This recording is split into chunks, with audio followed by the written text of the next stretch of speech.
"Sir, that's my granddad's signature," the maid's daughter said, and in that instant, the billionaire's jaw dropped, his empire trembling on a single word.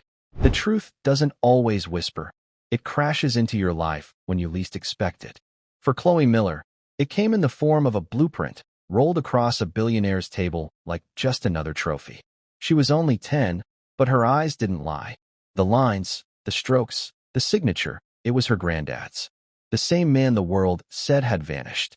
The same man everyone told her had given up. "Sir," Chloe's small voice cut through the room.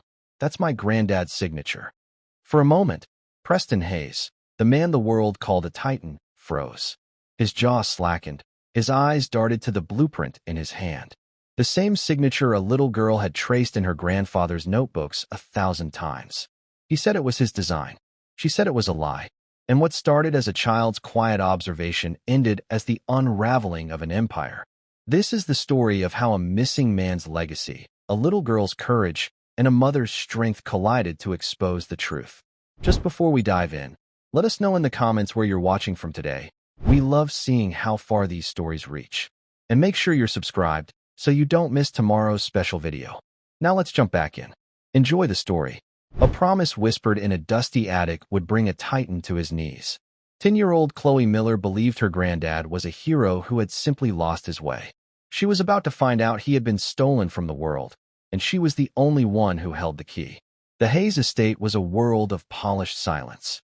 It was a sprawling kingdom of marble floors and towering windows that looked out onto an ocean of perfectly manicured green lawn. To 10-year-old Chloe Miller, it smelled like lemons and loneliness. She sat on a small, stiff chair in the cavernous kitchen, her worn sneakers tucked neatly underneath. Her sketchbook was open on her lap, but her pencil was still. She was supposed to be drawing the garden, but her eyes kept drifting to her mother, Jessica. Jessica Miller moved through the grand kitchen with a quiet efficiency that Chloe had come to know as a sign of deep exhaustion. She wiped down a vast granite countertop that gleamed like a frozen lake, her movements precise and automatic. Her brow was furrowed with a worry that never seemed to leave, a constant companion etched in the faint lines around her eyes. Each swipe of her cloth was a small act of defiance against the tidal wave of bills and responsibilities that threatened to pull their small family under. Chloe's world was a universe away from this place. Their apartment was small and warm, smelling of her mom's cinnamon tea and the old books that had belonged to her grandfather. Their life was a carefully balanced equation of rent, groceries, and the constant, unspoken grief for the man who was missing from their lives, Henry Hank Miller. To the world, Hank Miller was a footnote in history, a decorated war veteran, a brilliant but troubled engineer who had vanished a decade ago. The official story, the one Chloe hated with every fiber of her being, was that he had walked away from his life, his car found abandoned by the old quarry. They said a man who could survive a war couldn't survive his own mind. But Chloe knew better. She knew the man who taught her how to tie her shoes by telling her a story about a rabbit and a fox. She knew the man whose deep, rumbling laugh could make the whole apartment shake. And she knew his signature. It was a work of art, a bold, confident script that adorned every birthday card, every silly drawing he'd ever praised, every book he'd ever given her. It was the signature of a hero, not a ghost. "Chloe, honey, stay right here for a few minutes," Jessica said, her voice soft but firm. "Mr. Hayes is having a meeting in the study. I need to bring in the coffee service. Do not wander off, you hear me?" "Yes, Mom," Chloe whispered, finally putting her pencil to the paper. She sketched a bird on a branch, its wings spread as if about to take flight. A deep, commanding voice boomed from the hallway, growing closer. "The beauty of the Odyssey engine isn't its power, gentlemen. It's its efficiency. It will redefine global logistics. It will make us gods of commerce." The kitchen door swung open. In walked Preston Hayes, a man who looked like he had been carved from granite and dressed in a suit that cost more than their car. He was tall and imposing, with a mane of silver hair and eyes as cold and gray as a winter sky. He wasn't just rich. He was a force of nature, a titan of industry whose face was a permanent fixture on financial news channels. Following him were two other men in dark suits, their expressions a mixture of awe and intimidation. Jessica froze for a second, her hands tightening on the silver coffee pot. She offered a small, almost invisible nod. Mr. Hayes. Hayes didn't look at her. His gaze swept over her as if she were another piece of furniture. His eyes, however, did land on Chloe. A flicker of annoyance crossed his face. He hated complications, and a child in his kitchen was a complication. "Jessica, what is this?" he asked, his voice dangerously smooth. "My apologies, sir. My sitter canceled last minute." "She's being perfectly quiet," Jessica said, her voice trembling slightly. "She won't be a bother." Hayes let out an impatient sigh and turned his attention to his guests. "As I was saying, before we discuss the future, let me show you the past." The very spark of the idea. He strode over to a large mahogany table in the center of the kitchen, the one usually reserved for flower arrangements. He unrolled a long, yellow document from a leather tube. It was a technical blueprint, covered in complex equations and a beautifully detailed schematic of an engine. It was a masterpiece of engineering. "The original draft," Hayes announced, his voice filled with pride. "Drawn by my own hand nearly 15 years ago. A moment of inspiration that built a billion-dollar reality." His guests murmured their appreciation, but Chloe wasn't looking at them. She had stood up from her chair, her sketchbook forgotten on the floor. Her heart was hammering against her ribs. She recognized the drawing. It was hauntingly familiar, almost identical to the sketches in her granddad's old notebooks that she spent hours looking through in their attic. Her eyes moved from the complex diagrams to the bottom right-hand corner of the blueprint. There, next to a faded date, was the signature. The bold, confident script. The grand, looping H. The strong, decisive M. Time seemed to slow down. The hum of the refrigerator faded away. The weight of the air in the room felt immense. It was a signature she had traced with her own small finger 1,000 times. It was the signature on the last letter he ever sent, the one that said, "Be good for your mom, little star. I'm on the verge of something big." It was the signature of Henry Hank Miller. A cold, clear certainty washed over her, silencing the fear that was telling her to stay quiet. This man was a liar. He had not just stolen an idea, he had stolen her grandfather's name. Her voice, when it came out, was not the timid whisper of a 10-year-old girl. It was clear and steady, cutting through the self-satisfied murmurs of the men. "Sir," she said, her eyes locked on Preston Hayes. "That's my granddad's signature." Preston Hayes froze. His self-assured smile vanished, replaced by a canvas of pure, unguarded shock. It wasn't just surprise. It was the primal fear of a man who had just seen a ghost walk through a solid wall. The smug mask he wore for the world dissolved, revealing something ugly and cornered underneath. He stared at the small, blonde girl as if she had just spoken in a forgotten language, a language only he could understand. What did you say?" he stammered, his voice a hoarse whisper. His eyes darted from Chloe's determined face to the signature on the page, and back again. Jessica rushed forward, her face pale with terror. "Chloe, hush. I am so sorry, Mr. Hayes. She doesn't know what she's saying. She has a wild imagination."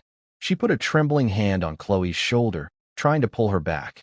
But Chloe stood her ground. She pointed a small, steady finger at the blueprint. "His name. Henry Miller. That's my grandfather. He drew that." The name hit Hayes like a physical blow. The color drained from his face, leaving a sickly, chalky white beneath his expensive tan. Henry Miller. A name he had buried under 2 decades of lies and money. A ghost he thought he had exorcised forever. The two investors looked on, utterly bewildered. The placid atmosphere of their business meeting had been shattered by the clear, accusing voice of a child. Hayes's shock was rapidly being replaced by a frantic, cornered animal fury. He hastily rolled up the schematic, his hands fumbling with the leather tube. "That's preposterous," he boomed, his voice regaining its force but now laced with a brittle, defensive anger. "Jessica, get this delusional child out of here." "Now, I'm not delusional." Chloe's voice rose to match his, ringing with a conviction that startled everyone in the room. He called it Project Odyssey. He wrote about it in his notebooks. He said it would change the world. The name of the project was The Second Blow. Hayes staggered back a step, his composure completely shattered. He looked at Jessica, his eyes blazing with a cold fire. "You will leave this house immediately. You are fired. And you will never speak of this again." "Sir, please, it's just a misunderstanding," Jessica pleaded, tears welling in her eyes as she pulled a distraught Chloe towards the door. The life she had so carefully held together was unraveling. "There is no misunderstanding," Hayes snarled, his voice low and venomous.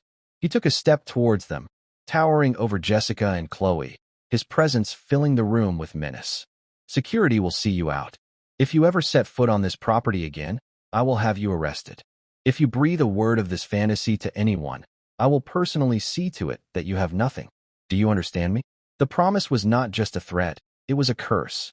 It spoke of a power that could erase people, a power he had clearly used before. Jessica, her body shaking with fear and humiliation, simply nodded. She grabbed Chloe's hand and practically dragged her out of the kitchen, past two stern-faced security guards who had appeared as if from nowhere.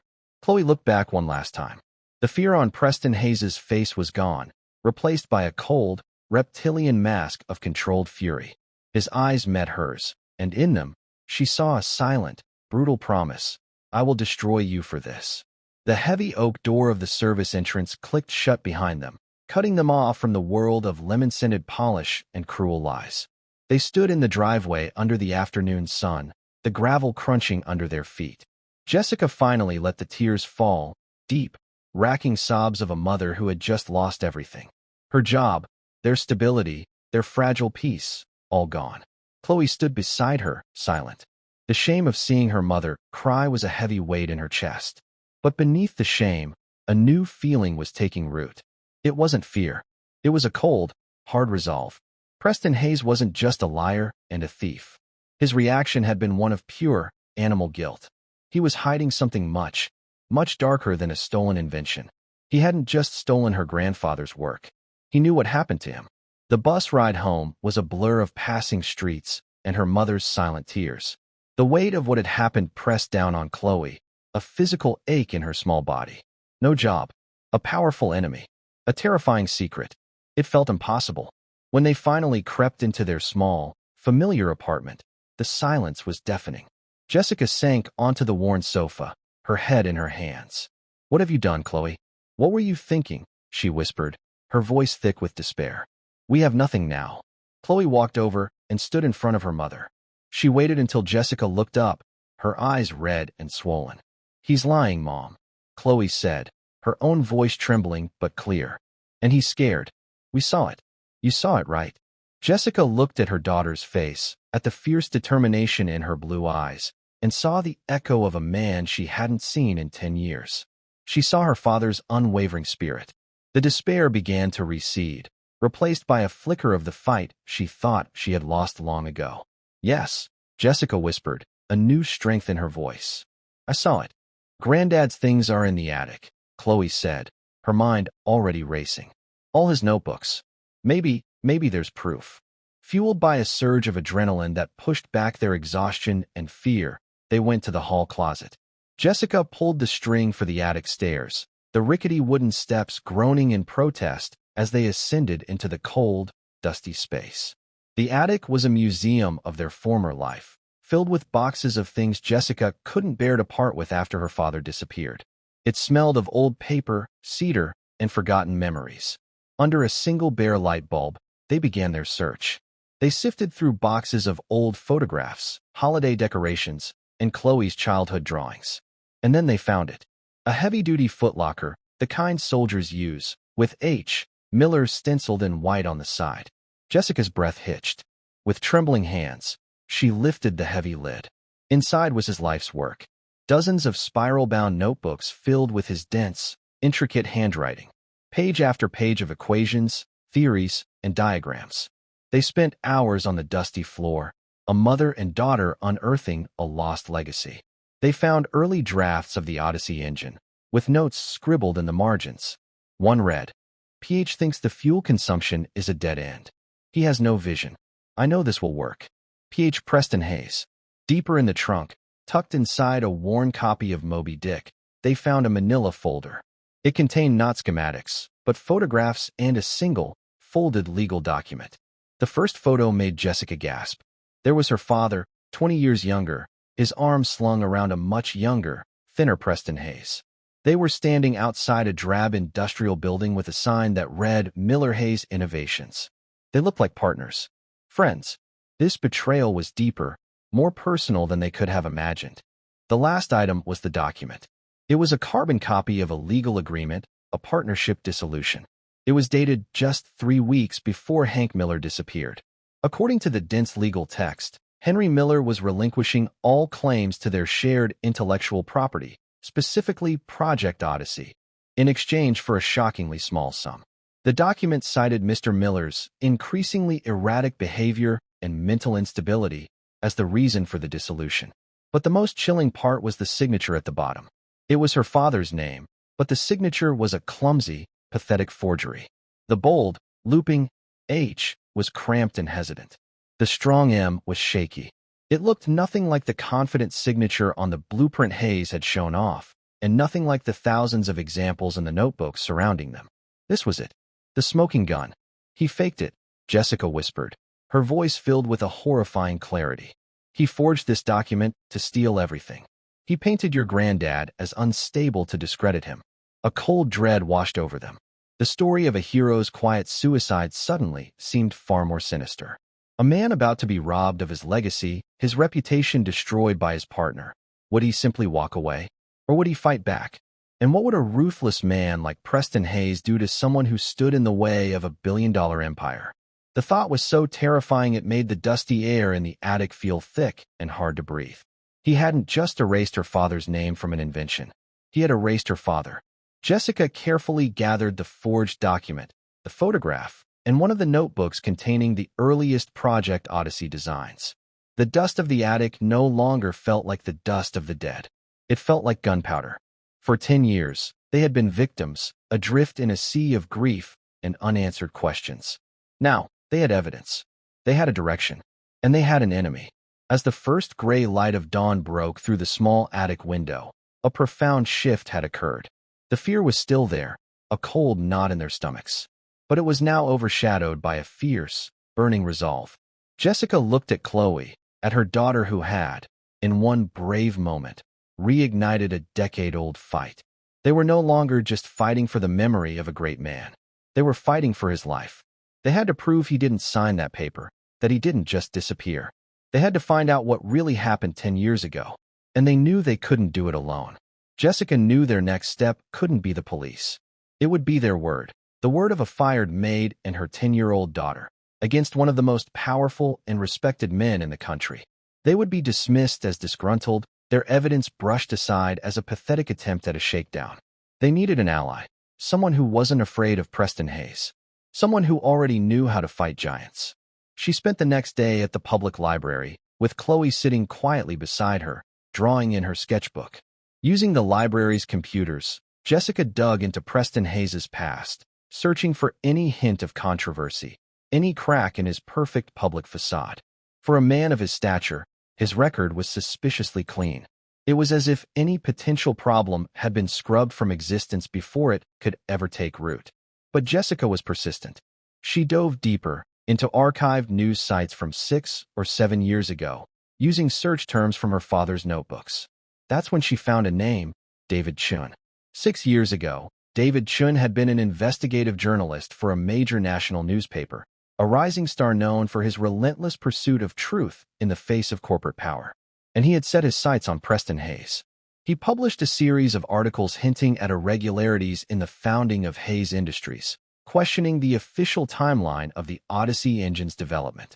He cited anonymous sources who spoke of a shadow partner, a brilliant engineer who had been cheated and forced out in the company's early days.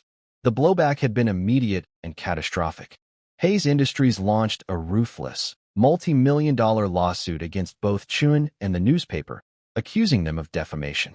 A brutal smear campaign was launched, painting David Chun as a reckless and unstable reporter who fabricated sources to make a name for himself.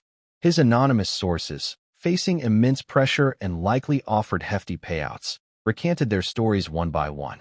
The newspaper, staring down a legal battle that threatened to bankrupt them, buckled.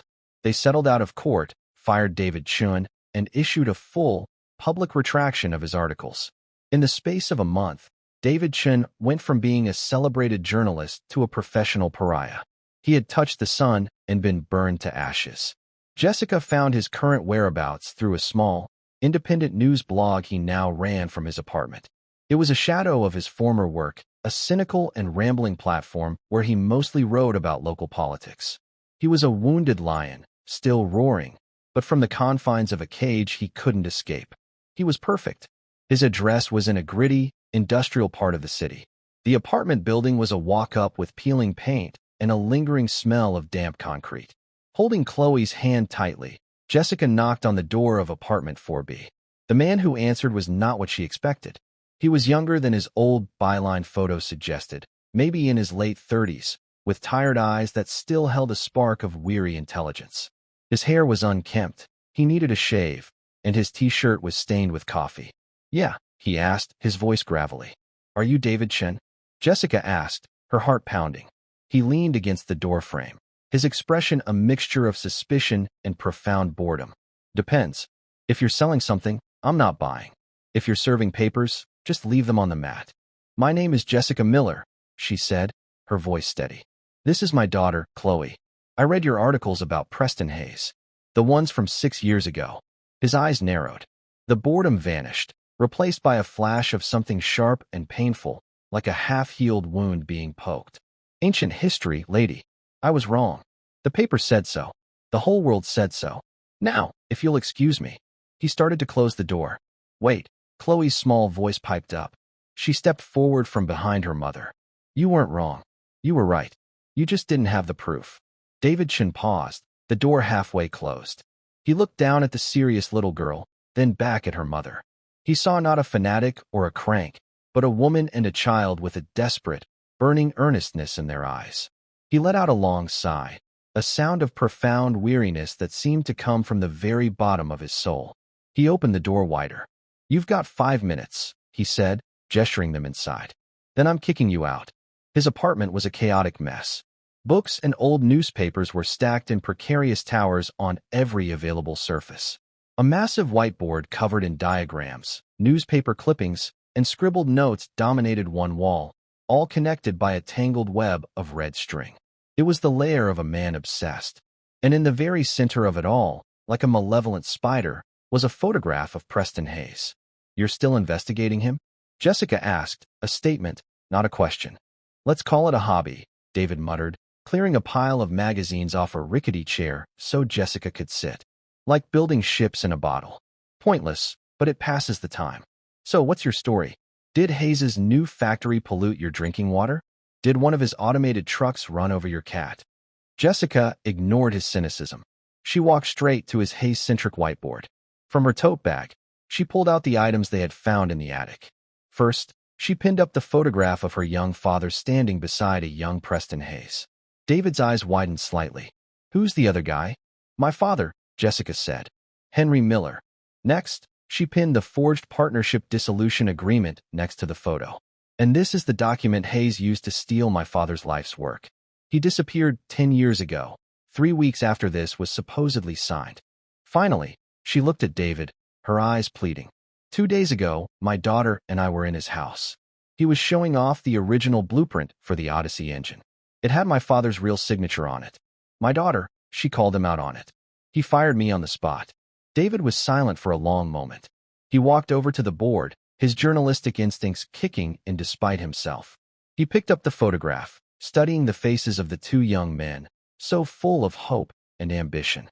He peered at the crude signature on the document, his trained eye immediately seeing the telltale signs of a forgery, the inconsistent pressure, the hesitation in the strokes that tried to mimic a natural flow. He looked at the woman and child standing in his living room, who had risked everything they had to confront a titan. Then his eyes landed on a name he had scrawled on the whiteboard years ago, with a question mark next to it. It was a tidbit from one of his sources who had later recanted. "Project Odyssey. That was your father's name for it," he said softly, a statement of dawning realization. "Yes," Jessica whispered. David finally turned to face them. For the first time, the weary cynicism in his eyes was gone. In its place was the ghost of the crusading reporter he used to be. The fire wasn't out. It had just been banked, waiting for fuel. "Ma'am," he said, his voice rough with an emotion he hadn't felt in years. "Do you have any idea what you've stumbled into? This isn't just about a stolen patent. A man like Preston Hayes doesn't build a global empire and leave loose ends. If your father didn't sign that paper, and then he conveniently disappears, I don't think he's dead, Jessica said, the words she'd barely dared to think now spoken aloud. I think Hayes did something to him. I think he's hiding him somewhere. David stared at her, then at his board, at the web of lies and power he had been trying to untangle for 6 agonizing years. He had been missing the key. He had the smoke, but never the gun. He had the whispers, but never the victim. And now they were standing in his apartment. This wasn't just a story anymore. It was a chance at redemption. His own, and Henry Miller's. A slow, dangerous smile spread across his face. Okay, Jessica Miller, he said, then looked down at Chloe. Okay, Chloe Miller. You've got my attention.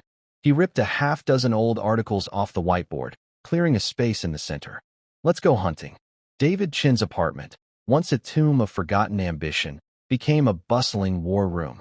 The whiteboard was wiped clean of its old, cynical scribbles and was now methodically organized. At the center was the photograph of Henry Miller and Preston Hayes. Around it, David began to build a timeline, a spiderweb of connections, and a list of questions. Okay, David said, pacing in front of the board, a half-eaten bag of pretzels in his hand. He was a different man now. The weary cynicism had been burned away by a renewed sense of purpose. Hayes has power, money, and a 20-year head start.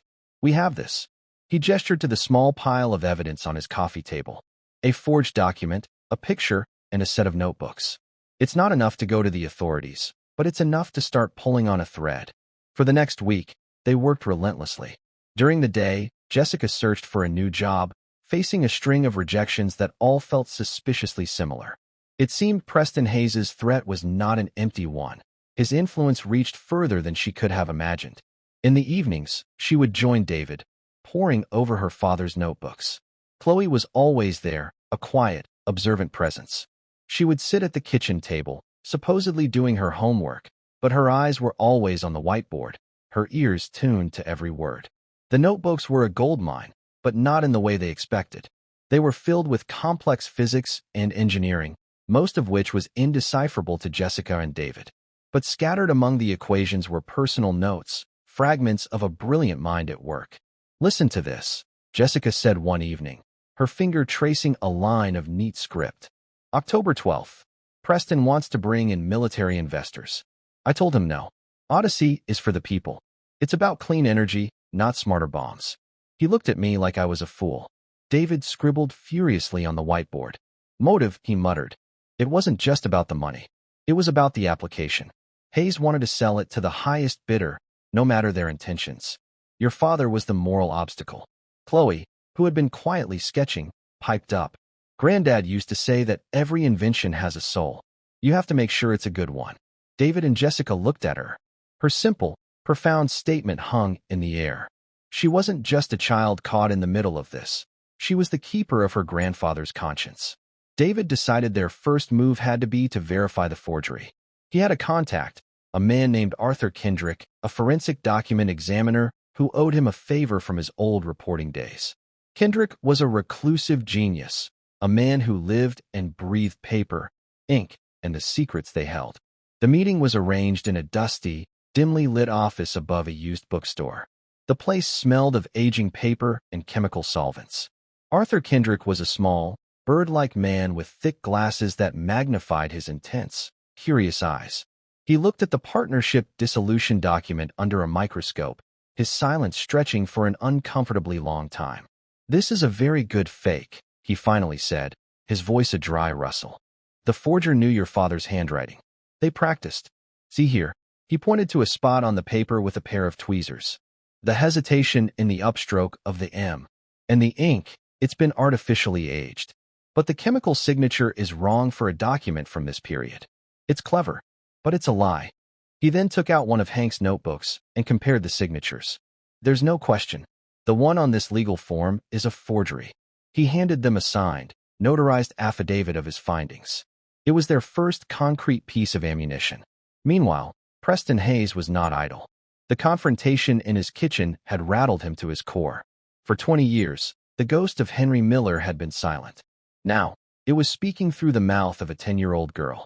He had his head of security, a ruthless and discreet man named Gavin, run a thorough background check on Jessica Miller. Gavin's report landed on Hayes's desk 2 days later.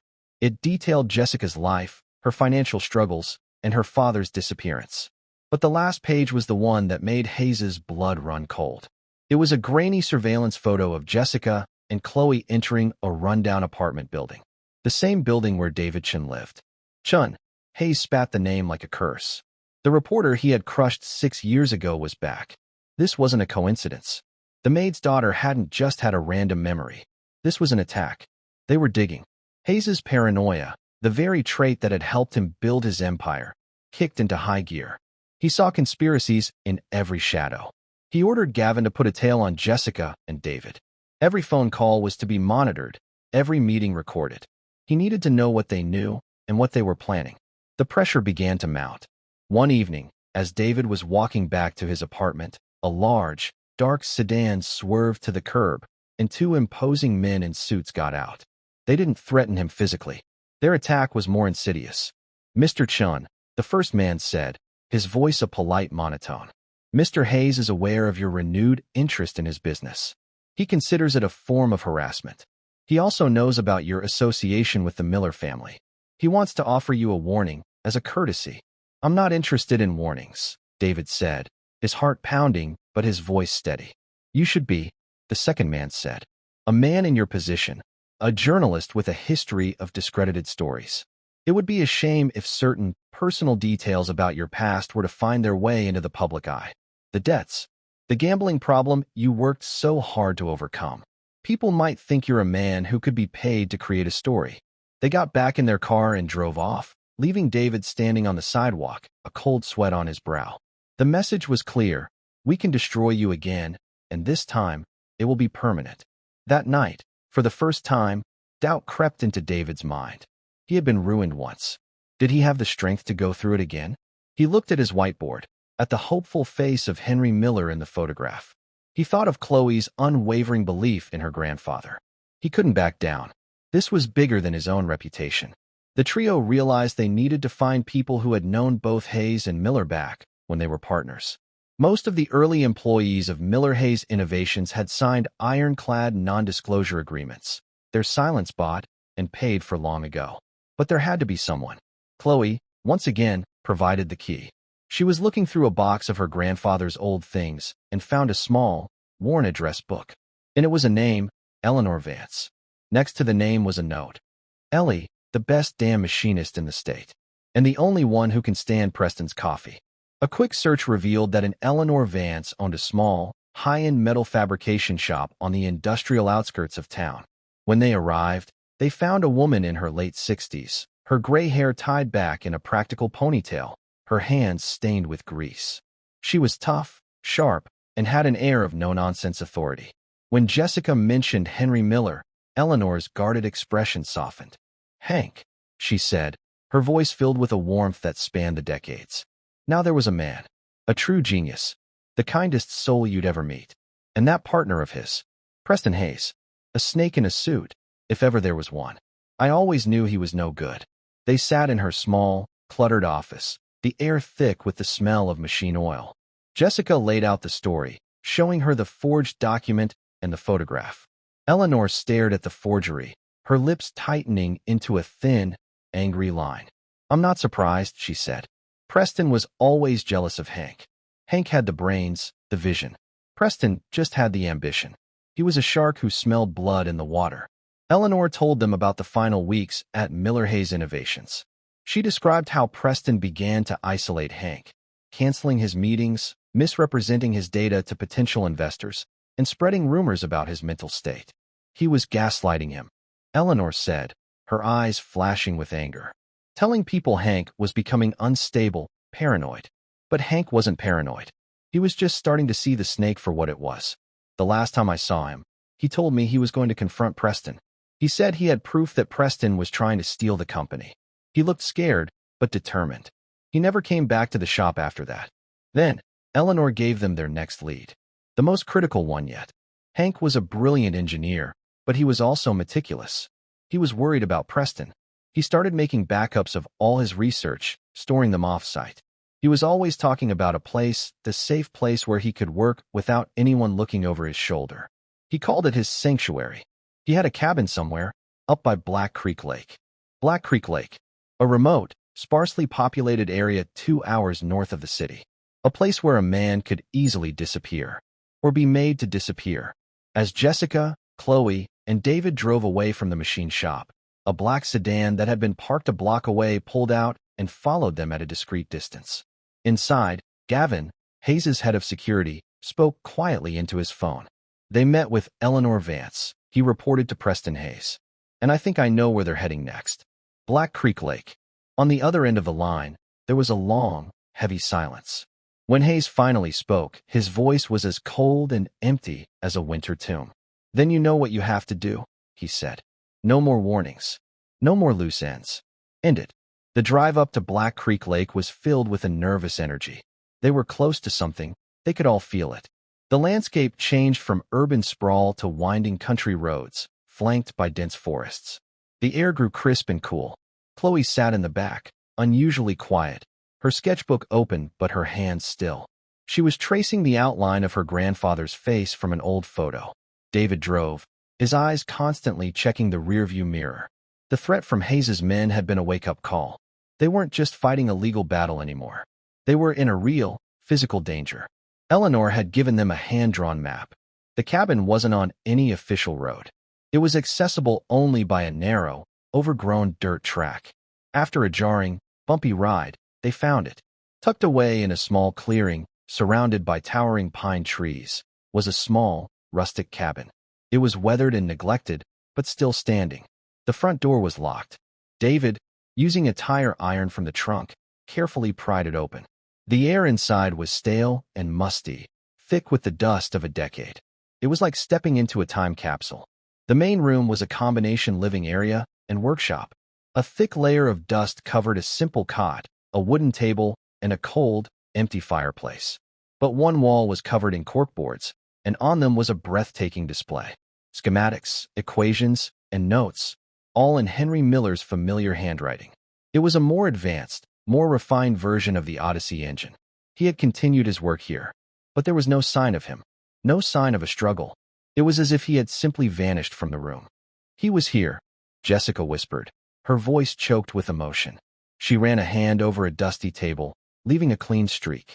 Look, Chloe said, her voice small. She was pointing to the floor. Near the fireplace, almost invisible under the layer of dust, were faint, dark stains on the wooden floorboards. Stains that looked disturbingly like old, dried blood. A cold dread washed over them. This sanctuary wasn't a place of peaceful work. It was a crime scene. As David knelt down to examine the stains more closely, a floorboard creaked behind them. They all spun around. Standing in the doorway, blocking their only exit, were the two men in suits from the dark sedan. This time, their expressions were not polite or menacing. They were cold and empty, and in their hands, they held guns, fitted with silencers. The lead man gave them a thin, chilling smile. Mr. Hayes sends his regards, he said. He's very sorry, but he can't allow you to leave this cabin. The silence in the cabin was absolute, broken only by the sound of their own ragged breathing. The two men stood like statues of doom. The black circles of the silencers pointed directly at them. There was no negotiation in their eyes, no hesitation. They were here to do a job, to erase a problem. Jessica instinctively pulled Chloe behind her, shielding her small body with her own. Her mind, which had been so sharp and focused for the past week, was now a vortex of pure, primal fear. This was it. This was how it ended. They had found the truth, and the truth was a loaded gun. David, however, forced his mind to work. His reporter's brain, trained to observe details under pressure, scanned the room, searching for an exit, a weapon, anything. The door was blocked. The windows were small and grimy. The only other object of note was the large, stone fireplace. It was cold, dark, and offered no escape. Please, Jessica's voice trembled. Don't do this. We won't say anything. We'll go away. I swear. The lead man chuckled, a dry, humorless sound. I believe you would, ma'am. But Mr. Hayes isn't a man who likes to take chances. He took a step forward. The second man moved to flank them, cutting off any potential move towards the back of the cabin. They were being herded like animals for the slaughter. It was then that Chloe, peeking out from behind her mother's legs, noticed something. Her eyes, not clouded by the same adult terror, were drawn to the fireplace. Her grandfather had loved puzzles and secret things. He had built her a puzzle box once with a hidden compartment for her favorite marble. He always said to look for the thing that doesn't fit. And on the stone hearth, one of the flat, gray stones was different. It was a slightly lighter shade, and it had a small, almost invisible carving on it. A star. The same little star her granddad always drew next to her name on her birthday cards. Her heart hammering, she tugged on her mother's jeans. "Mom," she whispered, her voice a tiny thread of sound. The fireplace. The star. Jessica, her mind locked in terror, barely registered the words. But David heard them. His eyes darted to the hearth. He saw the differently colored stone. It was a long shot, a desperate hope, but it was all they had. He had to create a diversion. "So this is it," David said, his voice surprisingly loud in the tense silence. He took a half step forward, drawing the men's attention to him. "Hayes is so scared of a ghost that he sends 2 thugs to murder a woman and a child? What happens when we don't come back? People know we came here. People know we were investigating him. This won't bury the story. It will be the story." The lead thug's eyes narrowed. "You talk too much." But David's words had bought them a few precious seconds. While the men were focused on him, Jessica, understanding Chloe's desperate whisper, glanced down at the hearth. She saw the star. It had to mean something. She reached her foot back, her heel pressing down hard on the stone. For a moment, nothing happened. Then, with a low grinding sound of stone on stone, a section of the fireplace's rear wall swung inward, revealing a dark, narrow opening. A hidden passage. The sound, though quiet, was enough. The 2 men spun around, their eyes widening in surprise as they saw the opening. The lead thug raised his gun, his brief hesitation gone, replaced by cold resolve. "No one's going anywhere," he shouted. But it was too late. David acted on pure instinct. He grabbed a heavy iron poker from the fireplace stand and hurled it at the man, a desperate, clumsy throw.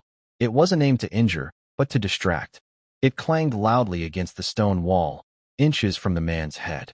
The thug flinched, a fatal, split-second reaction. "Go!" David screamed. He shoved Jessica and Chloe towards the opening. "Go now." Jessica didn't hesitate.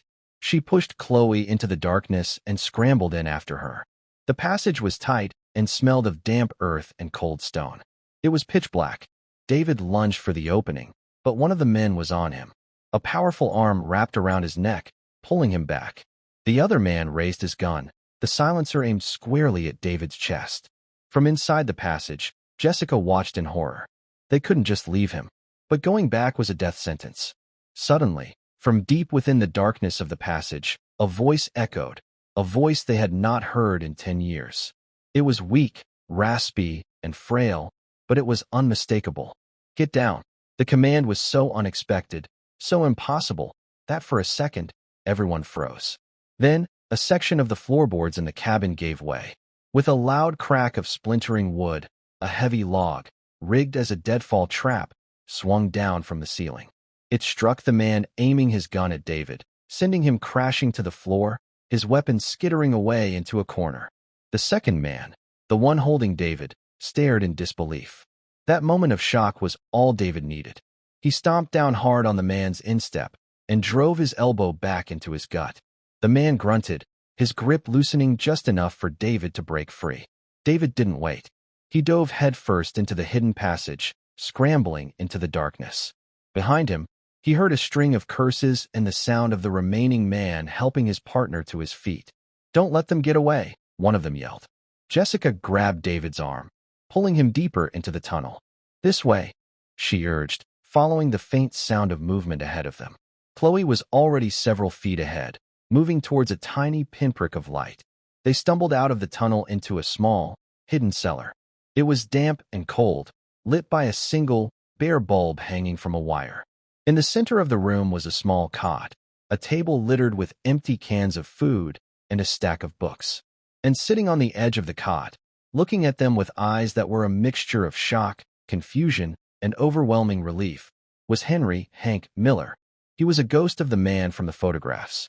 His hair was completely white, his beard long and unkempt. He was painfully thin, his skin pale from lack of sunlight. He wore ragged clothes, but his eyes, though haunted, were the same sharp, intelligent eyes that Jessica remembered from her childhood. "Dad," Jessica whispered, the word a fragile thing she was almost afraid to speak. Tears streamed down Hank's face. "Jessica," he rasped, his voice rough from disuse. He looked at the small girl standing beside her, her blonde hair catching the light of the single bulb. "Chloe, my little star." The reunion was a collision of a decade of pain and longing. Jessica rushed to her father, wrapping her arms around his frail frame, sobbing into his shoulder. Chloe stood back for a moment, her 10-year-old mind struggling to reconcile the vibrant hero from her memories with this thin, broken man. Then she ran to him, burying her face in his side. David Chun stood by the entrance to the tunnel, his heart pounding. He was witnessing a miracle, but he knew they were still in mortal danger. He could hear the men in the cabin above, shouting and searching for the trigger to the passage. "We have to go," David said, his voice gentle but firm. "They'll find this place." Hank nodded, his mind slowly coming back to the present. He looked at his daughter, his granddaughter, and the stranger who had brought them to him. "There's another way out," he said, pointing to a small, heavy wooden hatch in the far corner of the cellar. "It leads out to the old well, 100 yards from the cabin." It was a struggle to get the heavy hatch open. As they finally pushed it aside, revealing a set of steep, stone steps leading up into the darkness, they heard a loud crash from the cabin above. Their pursuers had found the entrance to the tunnel. There was no time for explanations, no time for a decade of questions. They scrambled up the steps, emerging into the cool night air at the bottom of a dry, stone-lined well. An old, rusted ladder was bolted to the side. One by one, they climbed out, Hank moving slowly, his body weak from years of confinement. As they slipped into the dark cover of the forest, none of them looked back at the cabin. They were running not just from the men with guns, but from a tomb that had held their family captive for 10 long years. The drive back to the city was a strange mix of adrenaline, exhaustion, and quiet disbelief. Hank sat in the back, wrapped in a blanket, with Chloe nestled beside him, her hand never leaving his. He drank a bottle of water in slow, measured sips, as if his body had forgotten the simple act of hydration. He told them the story in short, fragmented pieces, his voice growing stronger as he spoke. 10 years ago, he had confronted Preston Hayes. He had discovered that Hayes was secretly trying to sell the Odyssey engine designs to a foreign military contractor, a direct betrayal of everything Hank stood for. He told Hayes he was going to expose him. That night, Hayes's men came for him. They didn't kill him. Killing a man leaves a body, an investigation. Hayes had a crueler, more creative plan. He used the partnership dissolution document he had forced Hank to sign, under duress, with his family threatened, to legally erase him from the company. Then, he staged Hank's disappearance, making it look like a suicide. But he couldn't bring himself to kill his old partner. Instead, he imprisoned him. The cabin at Black Creek Lake became Hank's jail. Once a month, a man would come to drop off food and supplies, never speaking a word. Hayes's message was clear: your family is safe, as long as you remain a ghost. You will live out your days here, and the world will forget you ever existed. The deadfall trap and the escape tunnel were things Hank had built himself over the years, scavenging materials, slowly and patiently preparing for a day he wasn't sure would ever come. He had heard the car arrive. He had heard their voices. When he heard Chloe speak his name, he thought he was losing his mind. Then he heard the thugs arrive, and he knew this was his only chance. "He kept me alive," Hank said, his voice filled with a cold, simmering rage. "Because he knew that if he killed me, and the truth ever came out, he'd be a murderer. This way he was just a man who had to commit his unstable partner. It was all a contingency, a sick, twisted insurance policy." Back at David's apartment, the atmosphere was electric. The whiteboard was no longer about a ghost. It was about a living, breathing victim. They had the ultimate proof, but they were also in more danger than ever. Hayes thought he was just cleaning up a loose end, a reporter and a fired maid. Now he would know that his entire world was about to come crashing down. He would stop at nothing to find them, to silence all of them for good. "We can't go to the police," David said, pacing his small apartment. "Not yet. Hayes owns half the city officials. He'll have the report buried. and we'll be labeled as fugitives or lunatics. We have one shot at this. We have to go public.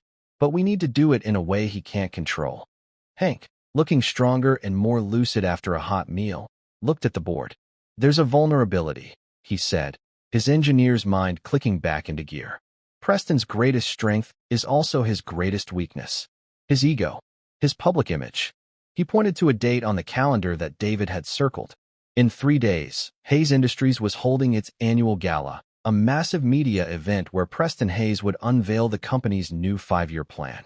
It would be broadcast live. Hundreds of journalists, investors, and politicians would be there. He loves the spotlight, Hank said, a grim smile on his face. Let's give him a show he'll never forget. The plan was audacious. It was dangerous. It was borderline insane. It was perfect. They would crash the gala. They would use David's press credentials to get him inside. Jessica and Chloe would come as his guests. Hank would have to stay hidden.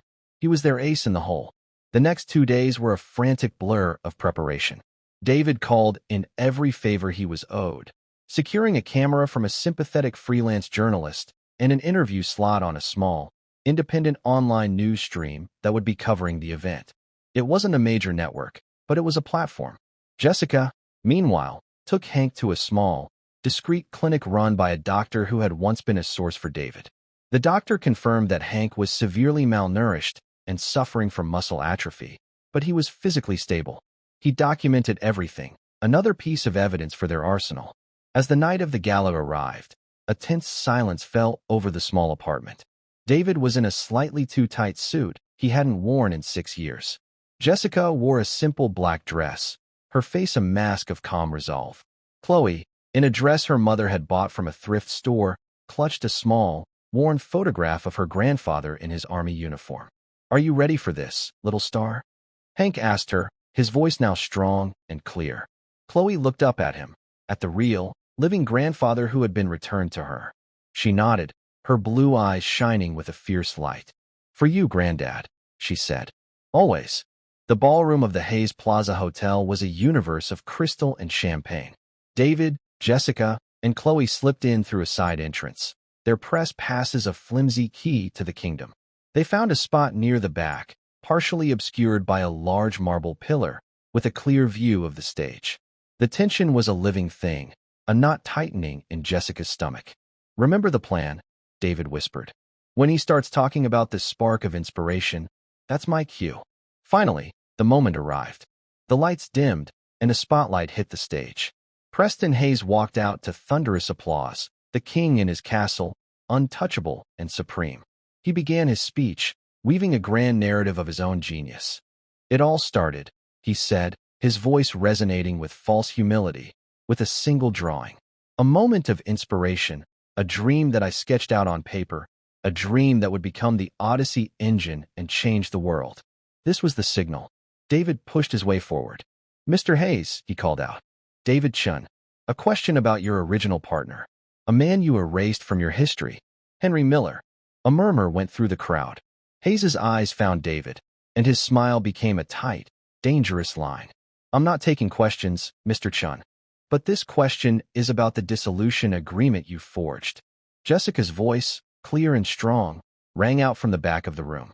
She stepped forward, holding the notarized affidavit. "Is that why you had him declared dead after he disappeared?" The room erupted in a chaotic buzz. Preston Hayes looked as if he had been struck by lightning, his face a mask of fury and panic projected onto the massive screens beside the stage. "Security," Hayes roared. "Get that woman out of here. This is pathetic extortion." The guards surged towards Jessica, but a small figure darted out in front of them. It was Chloe. She stood before the stage and held up the worn photograph of her grandfather in his army uniform. Her voice was small, but in the shocked silence, it carried the weight of a decade of injustice. "This is my granddad," she said, her voice trembling but clear. "He was a hero. You didn't just steal his signature," she said, looking straight at Preston Hayes. "You stole my granddad. Where is he? What did you do to my granddad?" The question, so simple and pure, was a cannonball that shattered Hayes's entire world. There was no spin, no denial that could contain the raw power of that moment. Hayes was trapped, speechless, a cornered animal exposed for the world to see. And then came the final, devastating blow. The large double doors at the back of the ballroom swung open. Framed in the doorway, supported by a cane but standing tall, was Henry Hank Miller. He was a ghost made flesh, a living testament to the monstrous lie.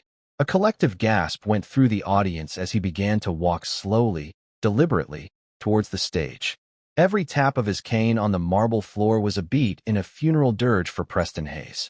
He stopped at the foot of the stage and looked up at the man who had been his friend, his partner, and his jailer. "It's over, Preston," Hank said, his voice raspy but imbued with an unbreakable authority. "The truth is out." Preston Hayes looked from Hank's face to Chloe's, to the sea of cameras broadcasting his ruin. The mask of the Titan finally crumbled, revealing the pathetic, terrified man underneath. He stumbled back from the podium, his empire of lies collapsing around him in a silent, deafening roar. Epilogue, 6 months later. The downfall of Preston Hayes was swift and absolute. Arrested that night, he was convicted of kidnapping, unlawful imprisonment, and corporate fraud. He would spend the rest of his life in prison. From the ashes of his empire, Miller Legacy Innovations was born. The patents for the Odyssey engine were rightfully returned to Hank Miller, who, with his health slowly improving, took his place as the head of research and development. He was finally free to guide his inventions toward the benevolent future he had always dreamed of. The new CEO was his daughter, Jessica. She had traded her maid's uniform for a business suit, leading the new company with a fierce determination and an unwavering moral compass. David Chin's career was resurrected. His exposé won him a Pulitzer Prize, transforming him from a disgraced reporter into a celebrated hero of investigative journalism. He launched a nonprofit foundation to fund the kind of fearless reporting that holds the powerful accountable. And Chloe, the little girl whose brave question had brought down a Titan, was finally just a girl again. She spent her weekends in the lab with her grandfather, her sketchbook now filled not just with birds, but with new ideas for inventions, her mind, like his, filled with dreams of a better world. One sunny afternoon, she stood with her mother and grandfather on the observation deck of the new Miller Legacy building, looking out over the city.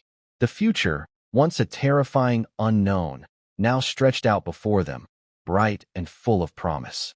"You know, Granddad," Chloe said, slipping her hand into his. "Your signature is my favorite thing to draw." Hank smiled, a real, brilliant smile that reached his eyes, finally free of the shadows. "I know, little star," he said, squeezing her hand. "Let's go give them something new to write about." And that's where we'll end the story for now. Whenever I share one of these, I hope it gives you a chance to step out of the everyday and just drift for a bit. I'd love to know what you were doing while listening. Maybe relaxing after work, on a late-night drive, or just winding down. Drop a line in the comments. I really do read them all. And if you want to make sure we cross paths again, hitting like and subscribing makes a huge difference. We are always trying to improve our stories, so feel free to also drop your feedback in the comment section below. Thanks for spending this time with me.